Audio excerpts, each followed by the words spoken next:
Film ఇండస్ట్రీకి ఒక మాన్యుమెంట్గా ఉండాలని కోరుకుంటూ, మొత్తం ఇండస్ట్రీ అంతా వారిని ఒక మాట అంటుంది, వారి కోపం రాకపోతే వారిని బోళాశంకరుడు అంటారు.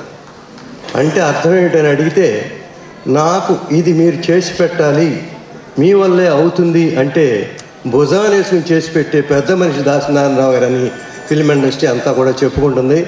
దానికి వారి అభినందనీయులు. ముఖ్యంగా దాసనారాయణరావుకి నా జీవితాంతం కృతజ్ఞుని. ఎంతో ఆనందం.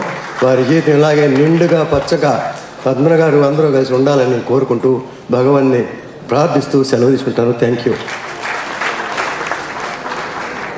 దాదాసాహెబ్ ఫాల్కే అవార్డు గ్రహీత డాక్టర్ రామానాయుడు గారిని ప్రసంగించవలసిందిగా కోరుతున్నాను. సభకు నమస్కారం.